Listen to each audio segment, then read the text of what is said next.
ওং নমো ভগবতে বাসুদেবায়।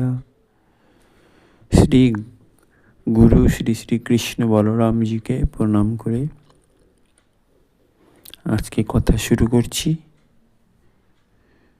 সকল ভক্তবৃন্দকে আমার শতকোটি প্রণাম, স্বাগতম আমার চ্যানেলের নাম প্রতিদিন একটি ভাগবত কথা। আজ আমরা শ্রীমদ্ ভাগবত পুরাণের 10ম স্কন্ধ থেকে নিগরাজা ও ভগবান শ্রীকৃষ্ণের লীলা নিয়ে আলোচনা করব।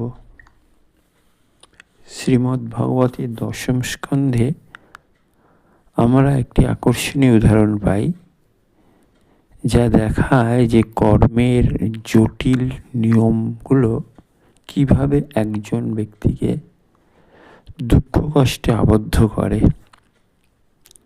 একবার যখন শ্রীকৃষ্ণ দ্বারকায় বাস করছিলেন, তখন দ্বারকার সন্তানেরা শাম্ভ, প্রদ্যুম্ন এবং অনন্যরা একটি ছোট বনে খেলছিল। তাদের খেলাধুলার সময় তারা খুব তৃষ্ণার্ত হয়ে পড়ে এবং গভীর কূপের কাছে হোঁচট খায়। কৌতূহলপূর্ণ উত্তেজনায় তারা কূপের কাছে ছুটে যায়, কিন্তু দেখতে পায় যে সেটি শুকিয়ে গেছে কূপটা। যাই হোক, তাদের অবাক করে দিয়ে তারা নিচে একটি বড় টিকটিকি আটকে আছে, যা দেখতে পাহাড়ের মতো বিশাল। বিস্ময় এবং করুণায় ভরা ছেলেরা টিকটিকিটিকে উদ্ধার করার সিদ্ধান্ত নেয়। তারা চামড়ার ফিতে বা দড়ি ব্যবহার করে প্রাণীটিকে টেনে বার করার চেষ্টা করে, কিন্তু তাদের সর্বোত্তম প্রচেষ্টা সত্ত্বেও তারা এটিকে তুলতে পারেনি। তখন বাচ্চারা বুঝতে পেরেছিল যে তারা নিজেরা টিকটিকিটিকে বাঁচাতে পারবে না। তাই তারা ঠিক বুঝতে পেরেছিল যে কার কাছে সাহায্যের জন্য যেতে হবে। তারা দ্রুত ভগবান দ্বারকাধীশের প্রাসাদে গেল এবং পরিস্থিতি সম্পর্কে তাকে অবহিত করল। তারা বলল, কূপের মধ্যে একটি বড় টিকটিকি আছে এবং আমরা তাকে বাঁচাতে চাই, দয়া করে আমাদের সাহায্য করুন।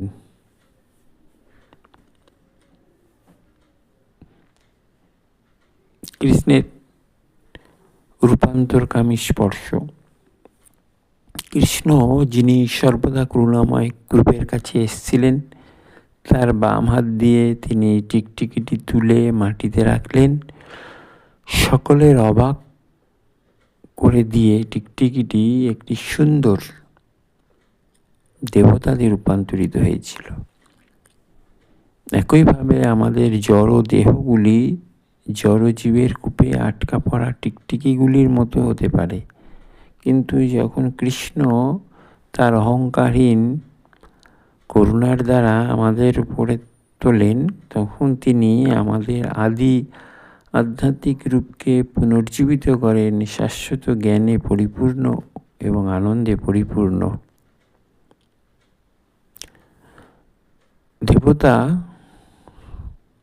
যেই দেবতা পরিণত হলো ওই টিকটিকিটা, সে দেবতা প্রকাশ করলেন যে তার পূর্বজন্মে তিনি ছিলেন রাজা নৃগ, যিনি তার সম্পদ ও দানশীলতার জন্য পরিচিত ছিলেন। তিনি অসংখ্য গরু ব্রাহ্মণদের উপহার হিসেবে দিয়েছিলেন। সেই গরুগুলিতে সোনার প্রলেপ দেওয়া শিং, রূপোর প্রলেপ দেওয়া খুর ছিল এবং সুন্দর মালা এবং রেশম দিয়ে সজ্জিত ছিল। তবে তার অজান্তে একটি গরু তার পালে ফিরে আসে এবং অন্য একটি ব্রাহ্মণকে দেওয়া হয়। প্রথম ব্রাহ্মণ যখন এই বিষয়টি বুঝতে পারল, তখন তিনি রাজা নৃগের বিরুদ্ধে গরু চুরির অভিযোগ জানালেন। যা বৈদিক সংস্কৃতিতে একটি গুরুতর অপরাধ। রাজা নিগো তা ভুল বুঝতে পেরে প্রতিটি ব্রাহ্মণকে আরও অনেক গরু দিয়ে পরিস্থিতি সংশোধন করার জন্য মরিয়া হয়ে চেষ্টা করলেন। তবে কোনো ব্রাহ্মণই আপোষ করতে রাজি ছিলেন না, যার ফলে তাদের মধ্যে তীব্র তর্ক বাধে। ফলপ্রসূ পথের ভঙ্গুরতা। রাজা নিগো গভীরভাবে বিচলিত হয়ে পড়লেন। বুঝতে পারলেন যে বছরের পর বছর ধরে নিখুঁত ধর্মীয় অনুশীলন সত্ত্বেও এই একটি ভুল সব কিছু ধ্বংস করে দিতে পারে। কর্মকাণ্ডের এটি অনিশ্চিত স্বভাব। একটি ভুল সারা জীবনের সৎকর্মকে বাতিল করে দিতে পারে। অবশেষে রাজা নিগো মারা যান এবং মৃত্যুর দেবতা যমরাজের সামনে তাকে আনা হয়। যমরাজ তাকে একটি বিকল্প প্রস্তাব দেন: স্বর্গে তার সৎকর্মের ফল ভোগ করা অথবা প্রথমে তার ভুলের জন্য কষ্ট ভোগ করা। রাজা নিগো প্রথমে কষ্ট ভোগ করার সিদ্ধান্ত নেন এবং তৎক্ষণাৎ একটি টিকটিকিতে রূপান্তর হন, যা একটি কূপে আটকে পড়ে। পূর্বজন্মে প্রাপ্ত আশীর্বাদের ফলে রাজা নিগো অবশেষে কৃষ্ণের দ্বারা মুক্তি লাভ করেন। রাজা নিগো একবার কৃষ্ণের এক ভক্তের জন্য একটি মন্দির নির্মাণ করেছিলেন এবং ভগবদ্গীতা ও শ্রীমদ্ ভাগবত কফি বই বিতরণ করেছিলেন। ভক্তটি এত খুশি হয়েছিলেন যে তিনি রাজা নিগোকে আশীর্বাদ করেছিলেন, বলেছিলেন, ভবিষ্যতে তুমি কৃষ্ণের দর্শন পাবে। এই আশীর্বাদ সত্য হয়েছিল যখন কৃষ্ণ তাকে ব্যক্তিগতভাবে কূপ থেকে তুলে এনেছিলেন। এই গল্পটি আমাদের শিক্ষা দেয় যে ভক্তদের আশীর্বাদের চেয়ে মূল্যবান আর কিছু নেই। এই আশীর্বাদগুলি আমাদের জীবনের গতিপথ পরিবর্তন করতে পারে এবং আমাদের কৃষ্ণের আরও কাছে নিয়ে যেতে পারে।